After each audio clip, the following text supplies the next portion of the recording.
नमस्कार प्रिय दर्शकों, मैं ज्योतिर्विद विनय तिवारी आप लोगों का अपने चैनल पर स्वागत करता हूं। आज हम लोग ये जानेंगे कि बहुत से ऐसे लोग हैं कि पुत्र या पुत्री न होने के कारण परेशान हैं। मतलब बहुत लोग ऐसे प्रश्न लेकर के आते हैं कि हमारा पुत्र नहीं हो रहा है या हमारी पुत्री नहीं हो रही है, मतलब हमारी कोई संतान नहीं है। जिसके पीछे बहुत से कारण हो सकते हैं, जैसा कि हम लोग जानते हैं कि विवाह के समय कुंडली मिलान करवाना इत्यादि, या शारीरिक संबंधी कोई कारण हो सकते हैं। जैसा कि हम लोग जानते हैं कि बहुत बार ऐसा होता है कि हमने बहुत से डॉक्टरों को दिखवा लिया, तमाम अस्पतालों में गए और वहाँ पे कोई कमी नहीं मिल रही है, तब भी पुत्र या पुत्री नहीं हो रहे हैं। या कमी मिलने के बाद भी पुत्र या पुत्री हुए हैं।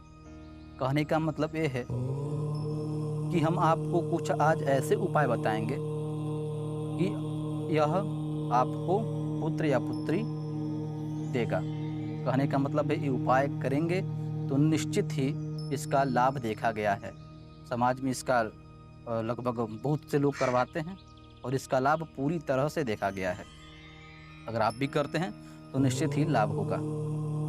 सबसे पहले इसके पीछे कारण जान लेते हैं। जैसा कि हम लोग जानते हैं कि सारा सृष्टि भगवान की दी हुई रचना है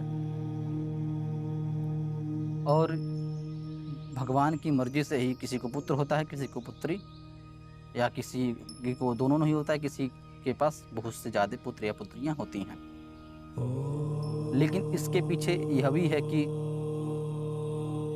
शारीरिक कुछ नुकसान के कारण, शारीरिक में कुछ सही न होने के कारण भी पुत्र पुत्री नहीं होते हैं। तो पहले तो आप मेडिकल टेस्ट इत्यादि ज़रूर करवाएं, मेडिकल टेस्ट इत्यादि करवा कर जान कर लें।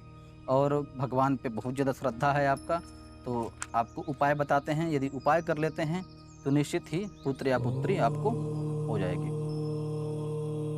पंचम भाव, कुंडली में पंचम भाव से पुत्र का विचार किया जाता है, एकादश भाव से भी पुत्रियों का विचार किया जाता है।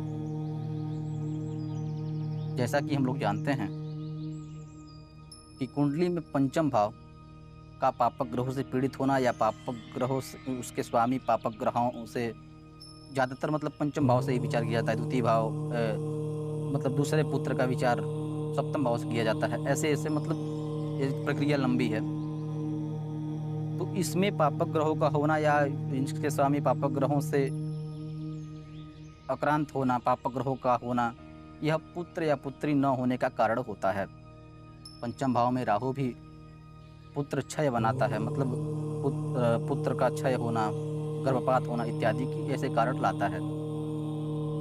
तो हम लोग जानते हैं इसका उपाय, इसका उपाय करें कि निश्चित ही हमारा पुत्र या पुत्री हो जाए।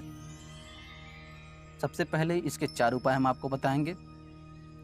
अगर ये उपाय कर लेते हैं तो निश्चित ही आपके पुत्र या पुत्री हो जाएंगे।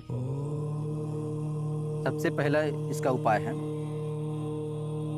कि पुत्रदा एकादशी आता है। आप अपने किसी नज़दीकी पंडित से संपर्क करके पुत्रदा एकादशी का समय ज्ञान कर लें, मतलब कब है। पुत्रदा एकादशी आता है पुत्रदा एकादशी के दिन। देखिए, सबसे पहले बता दें कि माता गौरी और भगवान शिव शंकर की पूजा करना इसमें बहुत ही श्रेयस्कर माना गया है। तो आप पुत्रदा एकादशी के दिन महाकाल के दर्शन कर लें, भगवान शिव शंकर जी का दर्शन कर लें और वहाँ पे सच्चे मन से भगवान से प्रार्थना कर लें कि हमको पुत्री या पुत्री हो जाए, मतलब पुत्र या पुत्री से हम संपन्न हो जाएं। ऐसा आप कामना कर लें तो आपके लिए बेहतर होगा। पुत्रदा एकादशी के दिन आप महाकाल दर्शन कर सकते हैं। उस दिन बहुत ही आपको शुभ माना गया है, बहुत ही बढ़िया माना गया है। और दूसरा उपाय ये है कि आप दंपति, मतलब कहने का मतलब है पति और पत्नी दोनों को उपाय एक साथ में करने हैं। लगातार 21 दिन ये उपाय करने हैं। इसका भी यह आजमाया हुआ उपाय है और इसका फल भी देखा गया है।